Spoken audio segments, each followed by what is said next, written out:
Sheriff pinned an eviction notice to my barn door, informing me my 3,200-acre family farm had officially changed ownership overnight.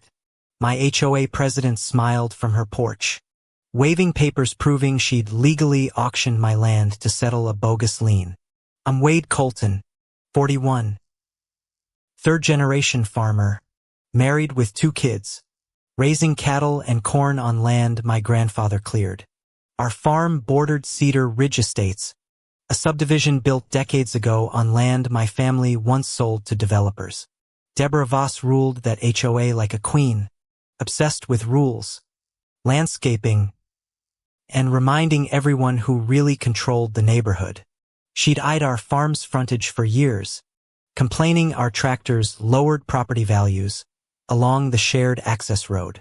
I ignored her petty letters about dust and noise, focused instead on planting seasons, livestock, and keeping the farm profitable. Then an envelope arrived claiming my farm owed 11 years of shared road maintenance dues to Cedar Ridge HOA. I laughed, explaining our farm predated the HOA by 40 years and was never legally part of their association. Deborah insisted a boundary annexation folded us in years ago, though I'd never received notice or voted on anything. When I demanded documentation, she smirked and said the board doesn't answer to outsiders, then hung up abruptly. That night, someone spray-painted "Pay Up" across our mailbox, and I knew this fight had only just begun. I hired attorney Rosa Ibarra, who confirmed no legitimate annexation existed for farmland outside the HOA's recorded boundaries. Deborah responded by filing a lien against our property, claiming unanimous board approval for emergency assessment fees. The signatures on that approval were dated to a meeting I never received notice about, not even by mail. Rosa flagged the lien as fraudulent, but the county recorder had already stamped it, tangling our title in red tape. Deborah escalated, blocking our grain trucks at the shared gate, claiming HOA property despite decades of recorded easement rights. My hired hands couldn't reach the north pasture for 3 days, and calves went unfed until I forced the gate open. She called the sheriff, accusing me of trespassing on community land that had legally always belonged to my family. Neighbors whispered that Deborah controlled the county clerk's office through her cousin, explaining how paperwork always favored her. I requested board meeting minutes and discovered my name forged onto a dues acknowledgement I'd never signed or seen. Rosa filed for an emergency injunction, but the assigned judge mysteriously recused himself, delaying our hearing for 6 weeks. During that delay, Deborah quietly listed our farm through a broker, calling it HOA managed property available for sale. I confronted her at a board meeting, demanding proof of jurisdiction, but she called security and had me removed. Online, Deborah painted me as an aggressive landowner endangering families with reckless farm equipment near residential streets. My daughter came home crying after classmates repeated rumors that our family were squatters stealing HOA resources. I nearly lost my temper, but my wife reminded me anger would only prove Deborah's narrative about us right. Rosa uncovered a second forged document, this one authorizing a public auction of our farm to cover fabricated debts. The auction date was set for 30 days later, buried in fine print inside an obscure legal notice. Suddenly Deborah's tone softened. She invited me to mediate, suggesting the whole misunderstanding could be quietly resolved. Relieved, I agreed to pause legal action, believing reasonable people could still settle this without further damage. We shook hands publicly, and neighbors applauded what looked like a peaceful resolution to months of tension. I didn't know Deborah had already finalized the farm sale behind closed doors before that handshake occurred. 2 weeks later, bulldozers appeared at our property line, hired by a buyer claiming full legal ownership. The new owner was Deborah's brother-in-law, a developer planning luxury homes across my grandfather's cornfields. Rosa confirmed the auction had proceeded secretly, exploiting the fraudulent lien while I trusted Deborah's fake truce. Devastated, I watched movers haul away farm equipment my father had used for 40 years without complaint. Local news picked up the story, and viewers were outraged by the blatant HOA overreach against a legacy farm.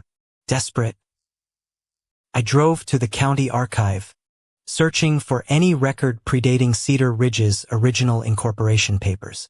Buried in microfilm, I found my grandfather's 1962 development agreement, the true origin of the entire subdivision. He'd sold land to build Cedar Ridge, but retained a senior lien covering road, water, and infrastructure costs.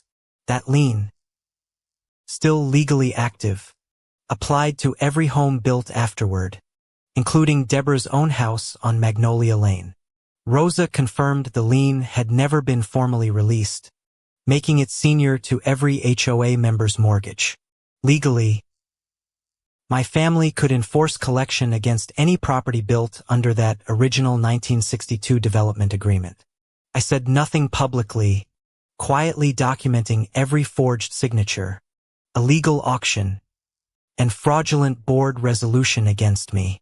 Meanwhile, Deborah celebrated online, posting photos of a victory brunch beside my grandfather's bulldozed fence line. She mocked me by name, calling me a sore loser who couldn't handle real community standards. Her brother-in-law began grading roads through my cornfields, unaware he'd triggered infrastructure clauses tied to that ancient lien. Rosa filed paperwork transferring the lien's enforcement rights fully into my name, activating decades of dormant authority. Within days, I held legal standing to demand repayment from every property owner benefiting from that original agreement. I mailed formal notices to all 214 Cedar Ridge households, demanding payment of decades-old infrastructure assessment debts. Panic spread through the neighborhood group chat as residents realized their mortgages might now face senior liens. Deborah dismissed the notices as revenge nonsense, insisting no ordinary farmer could threaten an entire subdivision. But real estate attorneys confirmed the lien's validity, sending shockwaves through every household's homeowner's insurance policy. Banks began flagging Cedar Ridge titles, freezing pending refinances until the lien situation was formally resolved. Furious neighbors demanded answers from Deborah, who suddenly stopped posting victory photos and went silent online. Rosa scheduled an emergency HOA meeting, insisting Deborah publicly address both the forged auction and the new lien. The county attorney, alerted by the media frenzy, opened a formal fraud investigation into Cedar Ridge's board practices. The meeting hall overflowed with anxious homeowners, cameras rolling as Deborah nervously called the session to order. I stood and presented the original 1962 deed, projecting forged signatures beside authentic ones for everyone to compare. Gasps filled the room as residents recognized their own names fraudulently attached to meetings they'd never attended. Deborah stammered excuses, but the county attorney stepped forward, confirming an active criminal investigation into document forgery. Her brother-in-law tried slipping out the back, only to find deputies waiting to serve him with fraud charges. I announced I wouldn't collect from every homeowner, only those who'd knowingly profited from the fraudulent farm sale. Deborah's own house, financed through funds tied to the illegal auction, qualified for full lien enforcement immediately. Neighbors who'd defended her for years now demanded she resign, calling for immediate removal from the board. Deputies escorted Deborah out in handcuffs, her forged signatures displayed as evidence on a courtroom projector screen. The judge voided the fraudulent auction entirely, restoring full legal ownership of the farm back to my family.